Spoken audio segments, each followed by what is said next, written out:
Nobody really likes change, but the people who like it the least are the leaders who have to actually make the changes, and most of them are terrible at it, and maybe you're one of them.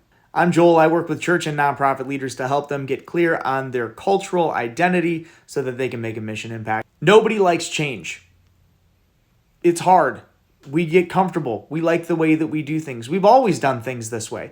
So anytime that we want to do things better or do things differently, there's going to be resistance. But if you follow these 3 steps, you're going to manage the resistance. The steps are to listen, to act, and then report. Here's how it all works. First, as you're thinking about making a change, listen to people and ask questions. Learn what might be affected by the change. Oftentimes we make decisions in kind of a vacuum or an echo chamber. We think something's really going to work out, but we don't think through everything.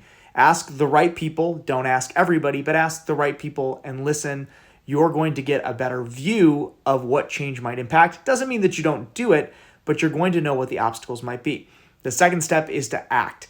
Don't just talk about it, be about it. You need to do something and actually act. We often talk about change and we never actually make it happen. You've got to make the tough decisions. Yes, it's going to be hard. Yes, it's going to be difficult, but you have to act and be accountable to the change. And while you're doing that, you report successes. Look for places where the change is being positive, where it's having an impact, where good things are happening as a result of the change. Because I promise you that all of the people you lead will be looking for the negative impacts of the change. They're already collecting evidence for why this was a bad idea. So you have to actively find the things that are working, point out the victories so that people start to see it as well. So if you ever have to do any sort of meaningful change, those are the 3 steps. Listen, act quickly, act decisively, and then make sure you're reporting results. If you do those things, it doesn't mean the change is going to get any easier, but it does mean it's going to stick. And at the end of the day,